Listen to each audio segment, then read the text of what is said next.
surprising you? Not really. I'm pretty impressed with her ability to manifest. Like in a plural marriage, she could have. Welcome back to Glow Gossips USA, the home of truth, tears, and the most shocking confessions behind sister wives. Tonight, we uncover a story that no one saw coming, a story that may forever change the Brown family's name. Just when fans thought the chaos had calmed, Kody Brown's inbox received a message that could destroy everything Robyn fought to protect. It started as just another quiet evening in Flagstaff, but within hours, that email would ignite a storm so fierce, even Kody wasn't ready to face it. For weeks, Robyn had been walking around their house with a strange heaviness in her heart. Something about Kody's behavior didn't feel right. He was quieter, more distracted, constantly on his phone, pretending to scroll through business emails or TLC updates. But Robyn had lived long enough beside Kody to know when he was hiding something. She'd seen that look before, the distant stare, the nervous tapping of his fingers, and that fake smile whenever she asked if everything was okay. That evening, as the Arizona sky began to fade into gold and crimson, Robyn stood near the window of their Coyote Pass home. The kids were in their rooms, the house was quiet, and Kody sat at the table with his laptop open. His shoulders were tense. His lips moved slightly as if he were rehearsing something. Robyn's instincts whispered, "He's not just checking emails." Finally, she asked, "Kody, is something going on?" Kody froze for a moment, then slowly turned toward her. "Just work stuff," he muttered, forcing a grin. "TLC sent me something about next season." But Robyn noticed his phone light up again. The name on the screen flashed for just a second before he grabbed it. It wasn't TLC. It was an unknown Gmail address. New Beginnings 2025. Robyn felt her pulse quicken. Something inside her screamed that whatever was behind that email, it wasn't ordinary. Kody excused himself, saying he needed to take a call outside. But he didn't go far, just out to the porch, where his voice carried faintly through the half-open window. "Yeah, I saw your message," he said in a low tone. "It's just complicated now. Things aren't the same." Robyn's stomach dropped. Who was he talking to? And why did his voice sound like that, half nervous, half excited? She stood silently, her heart pounding, until Kody came back inside, pretending like nothing had happened. But his hands shook slightly as he poured himself a glass of water. Robyn approached him, eyes locked on his face. "Who was that?" she asked quietly. Kody hesitated. "Just someone who reached out online. A fan, nothing important." But the way he said it, the way he avoided her gaze, confirmed everything she feared. That night, after Kody went to bed, Robyn stayed awake, her mind racing. She knew she shouldn't invade his privacy. But what if this wasn't about privacy anymore? What if it was about protecting her family from another heartbreak? So, trembling, she opened Kody's laptop. It took only seconds to find it, an email thread sitting right there in the inbox under the subject line. "I believe in plural marriage, Kody. Let me be part of your family." Robyn's breath caught in her throat. The woman's name was Angela Reed, someone who claimed to be a faithful admirer of the Brown family's spiritual journey. The email went on for paragraphs, praising Kody's leadership, his strength, and even saying she believed God wanted her to help him rebuild what was lost. But what shattered Robyn's heart wasn't Angela's words. It was Kody's reply. "Thank you, Angela. It's been hard lately, but maybe God has a new plan for all of us. Let's talk more soon." Robyn's world stopped. She slammed the laptop shut, her eyes burning. After everything? After Christine left, after Janelle walked away, after Mary's pain, he was going to do this again? She sat there in the dark, whispering to herself, "He promised me I'd be the last." The next morning, Kody acted as if nothing had happened. He brewed coffee, hummed under his breath, kissed Robyn on the cheek, pretending everything was normal. But Robyn's silence was icy. She couldn't even look at him. Finally, at breakfast, she spoke. "So how's Angela?" Kody froze mid-sip. His mug hit the table hard. "What did you just say?" "You heard me," Robyn said, her voice trembling with fury. "How's the woman who believes God wants her to be part of our family?" Kody's face drained of color. "You went through my laptop? You lied to my face." She shot back. "You said it was nothing, Kody. After everything we've been through, you're opening doors again." Kody raised his hands defensively. "It wasn't like that, Robyn. I was just being polite. She wrote to me, and I didn't want to be rude. That's all." But Robyn wasn't buying it. "You told her God has a new plan. What does that mean, Kody? A new wife? A new start without me?" The tension in that room was electric. Kody's jaw clenched, his eyes flashing with frustration. You don't understand, Robyn. You've never understood what it's like to be me. Everyone's left me. Christine, Janelle, Mary, all of them. I was trying to figure out if there's still a future for me as the man I used to be. Robyn stepped closer, tears streaming down her face. You promised me you were done. You said you couldn't love anyone else like you loved me. Was that all just another one of your speeches? Kody's silence said more than any excuse could. Later that day, Robyn drove away from the house, her hands shaking on the wheel. She needed air, it needed space to think. She ended up parking at the same hill overlooking Coyote Pass, where she and Kody once dreamed of building a united family home. Looking at the empty land now felt like staring at a graveyard of promises. She whispered to herself, he's doing it again. He's going to destroy us again. Meanwhile, Kody sat alone, pacing the kitchen.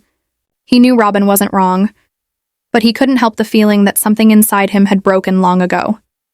Ever since Christine's departure, he'd been haunted by the image of his old self, the confident, spiritual leader with multiple wives, the man people once admired. And now, with only Robyn left, he felt small, confined, almost forgotten.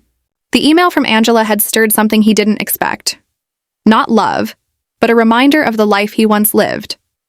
Hours later, when Robyn finally returned, she walked straight past him. The silence was brutal. Kody tried to speak, but she raised her hand. I don't want to hear anything right now. Not until you delete that email and tell her never to contact you again. Kody hesitated, guilt flashing across his face. I already did, he lied softly. But as Robyn walked away, his phone buzzed again. A new message from Angela. Kody, I understand you're scared. I'll wait. God's timing is perfect. And this time, he didn't delete it. The air around the Brown home grew heavy over the next few days. Robyn sensed something deeper was coming. Not just betrayal, but exposure. Because she wasn't the only one who knew about that email anymore. One of the kids had overheard part of their argument. And in this family, secrets had a way of spreading fast. Fans were about to see everything unravel, one piece at a time. See everything unravel, one piece at a time. The next morning began like a thunderstorm that refused to end. The air in the Brown house was heavy, thick with tension and unspoken words. Robyn hadn't slept the whole night. Every time she closed her eyes, she saw that email again, the subject line glowing like a curse. I believe in plural marriage. She sat on the couch, clutching her mug of cold coffee, staring at the wall. She could hear Kody moving around upstairs, pacing like a trapped animal. His phone buzzed again, that same familiar tone, and Robyn's stomach twisted. She didn't even have to look to know who it was. When Kody finally came down, his face looked worn. He didn't even try to pretend anymore. Robyn, he began, his voice rough, can we talk like adults for a second? She didn't look at him. Adults don't lie to each other, Kody. He sighed, sitting down across from her. I didn't mean for this to blow up. I didn't respond to her the way you think. Robyn's voice cracked. You told her maybe God has a new plan. How else am I supposed to take that? Kody leaned forward, elbows on his knees. Do you know what it's like, Robyn, to wake up every day and realize everything you built is gone? Christine's gone, Janelle's gone, Mary's gone, and all the world sees me as the villain. I don't even know who I am anymore. That email. It made me feel like maybe someone still believes in me. Robyn looked at him with disbelief. You don't want someone to believe in you, Kody. You want someone to worship you. And that's the problem. The silence that followed was painful. But what neither of them realized was that their private fight wasn't as private as they thought. Aurora, Robyn's daughter, had been walking by the hallway the night before. She had heard everything, the argument, the name Angela, and Kody's furious defense. Aurora had always tried to see the best in Kody, but this time, something in her broke too. That afternoon, while Robyn sat in her room trying to hold herself together, Aurora texted her older sister, Dayton. Mom and Kody are fighting. Something about an email from a woman. Within hours, the entire house was buzzing with whispers. The kids knew something was wrong, and secrets in the Brown family never stayed hidden for long. By evening, Janelle's son Garrison had gotten wind of it through a mutual friend. Within another day, Christine, miles away in Utah, received a call from her daughter. Mom, did you hear about the email? Christine's heart sank. What email? Kody got some message from a woman who wants to be part of the family. Aunt Robyn's furious. Christine froze. It felt like history repeating itself. The same pattern, the same cycle of hurt that she had once lived through. She took a deep breath and said softly, He never changes. Later that night, Christine called Janelle.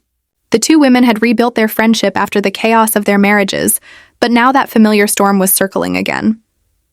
You heard? Christine asked. Janelle exhaled sharply. Yeah, I did. I thought after everything, he'd finally settle down. Guess not.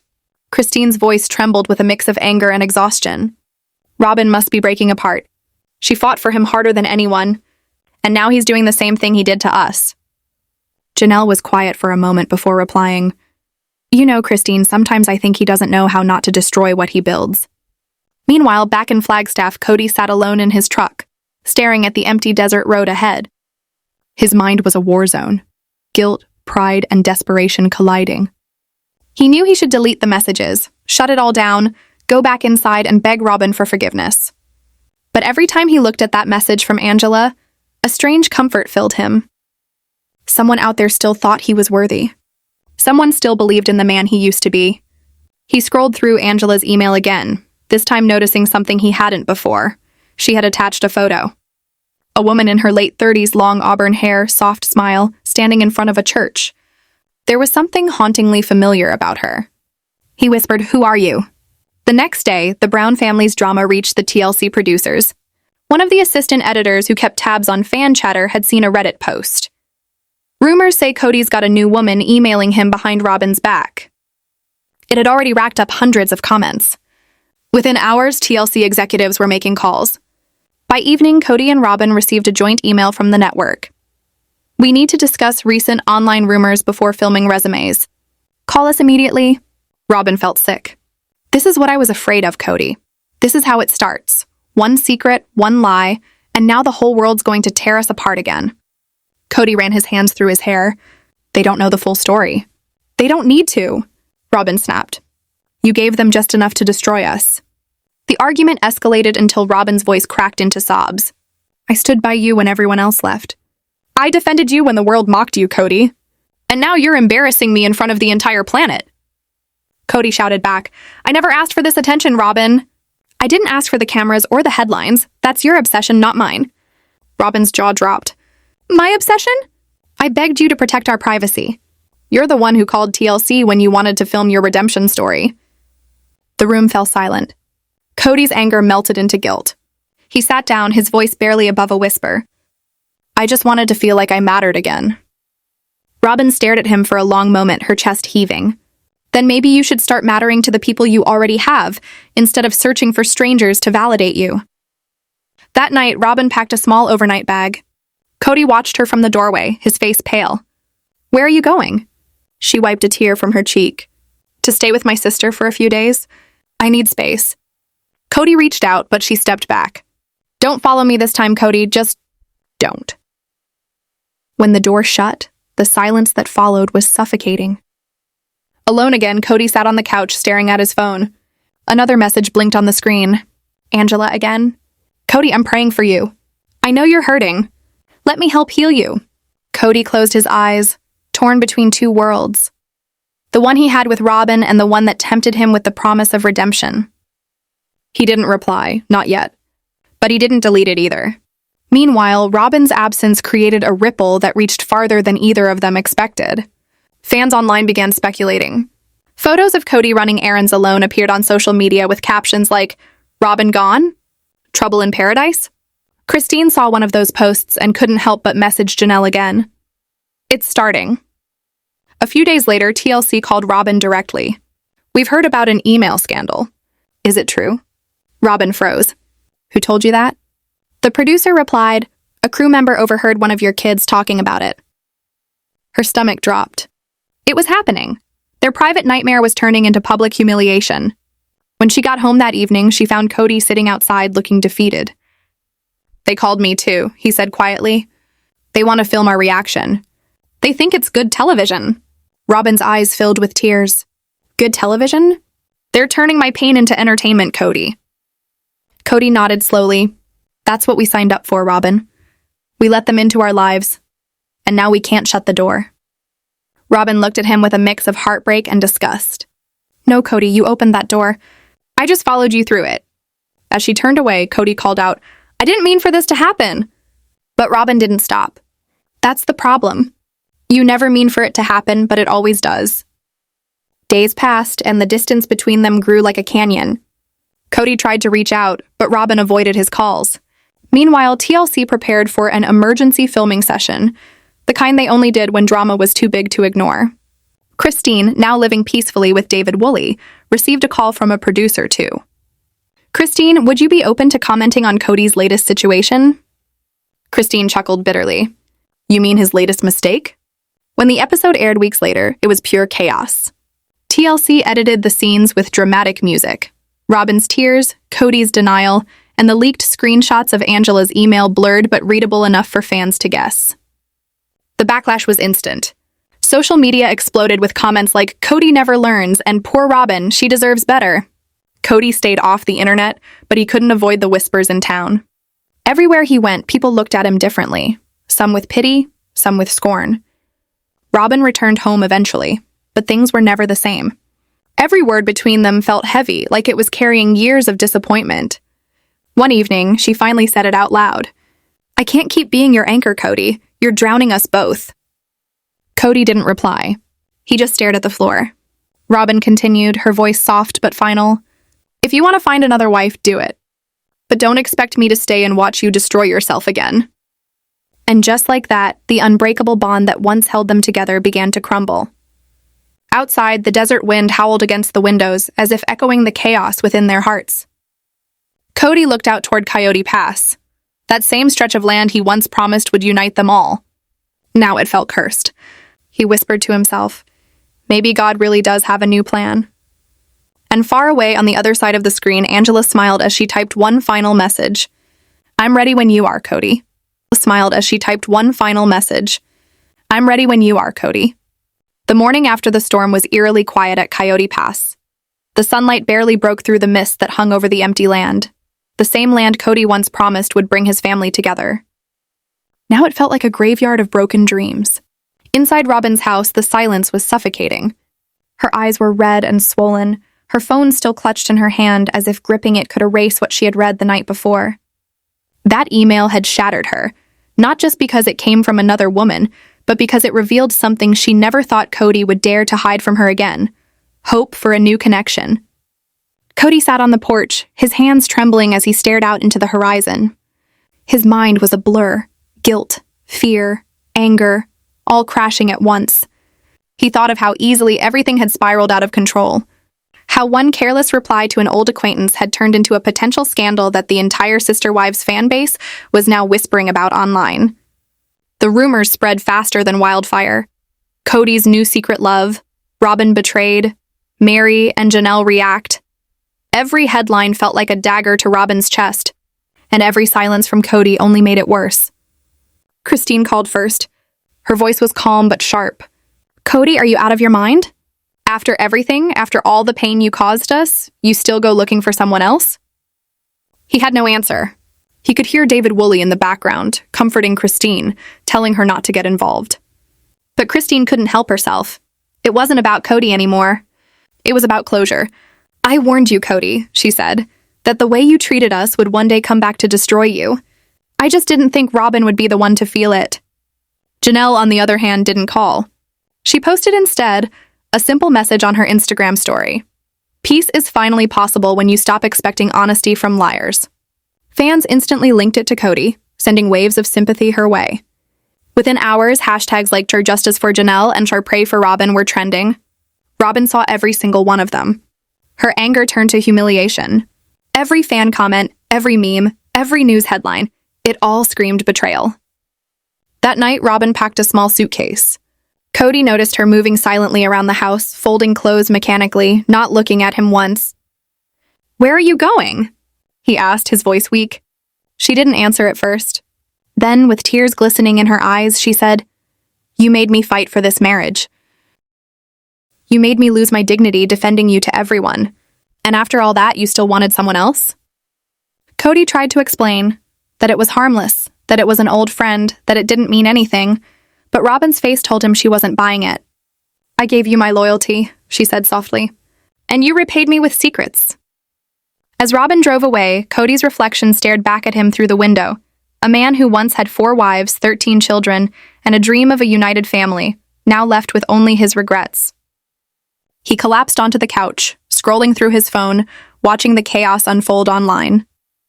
TLC had already released a teaser for the upcoming season. Sister Wives, the fallout begins. The producers knew drama when they saw it. They weren't going to let this slip away. A few days later, Robyn agreed to sit down for a private interview with the network. The cameras rolled as she wiped her tears and tried to steady her voice. "I used to think we were soulmates," she said quietly. "But soulmates don't lie. Soulmates don't keep secrets that destroy families." The producer leaned forward, asking gently, "Do you still love him?" Robyn hesitated. "I don't know," she whispered. "I think I love who I thought he was, not who he's become." Meanwhile, Kody's world kept collapsing. His older kids refused to answer his calls. Mary ignored his messages entirely, focusing instead on her bed and breakfast business. Janelle moved further away emotionally, leaving him completely isolated. He had built his life on control, but now control was the one thing slipping through his fingers. When a local reporter caught up with him outside a grocery store, his face looked pale and defeated. "Do you regret it all?" the reporter asked. Kody took a long pause. "Every decision I made," he said quietly, "was to keep my family together. But maybe I was only holding them hostage." That confession went viral within hours. Fans flooded social media with reactions, some calling it redemption, others calling it manipulation. Christine commented under a post, "Apologies mean nothing if the pattern never ends." Robyn stayed silent online, though insiders leaked that she was staying with her sister in Flagstaff, away from the chaos, trying to rebuild her peace. Then came the final blow. TLC producers leaked internal talks suggesting the show might rebrand entirely, focusing on the women's new lives without Kody. Sister Wives rising from the ashes. The concept alone electrified fans. For the first time, the women weren't the supporting cast in Kody's narrative. They were the story. Robyn's heartbreak, Christine's freedom, Janelle's strength, and Mary's quiet evolution, all of it would become the centerpiece of a new era. When Kody found out, he reportedly stormed into a production meeting shouting that they were destroying his legacy. But no one seemed to care anymore. Weeks later, the final scene unfolded quietly. Kody returned to Coyote Pass one last time, standing on the cold, empty ground where his dream home was supposed to rise. The wind howled across the desert, carrying echoes of laughter, arguments, and the promises that never came true. He kneeled down, picked up a handful of dirt, and let it fall slowly through his fingers. "I thought I could build a kingdom," he muttered to himself, "but I only built walls." In Flagstaff, Robyn sat on her sister's porch, wrapped in a blanket, staring at the fading sunset. For the first time in years, she felt something unexpected: relief. The pain was still there, sharp and deep, but underneath it, a strange peace was beginning to grow. She took a deep breath and whispered, "Maybe this ending is the only beginning I needed." Her phone buzzed with a message from an unknown number. She hesitated, then opened it. It was from one of Kody's older daughters. A simple text: "We don't hate you. Just heal." Tears filled her eyes. Maybe healing wasn't about going back. Maybe it was about finally letting go. And somewhere, as the Arizona night settled in, both Kody and Robyn faced the same truth. Love built on secrets never survives. The Brown family was no longer the sister wives of old. They were fragments of a story that the world had watched crumble, piece by piece, until all that was left were lessons written in heartbreak and silence. Silence. And that's how everything changed, maybe forever. The Brown family's story isn't just about love and faith. It's about what happens when truth finally breaks through the walls of denial. As the dust settles on Coyote Pass, one thing is clear: the sister wives world will never be the same again. If you felt that emotion, that shock, that heartbreak, then you're part of the Glow Gossips USA family. Don't forget to like, share, and subscribe, because this story is just the beginning. More exclusive updates, hidden truths, and emotional deep dives are coming soon. Only on Glow Gossips USA, where drama meets reality and secrets never stay buried for long.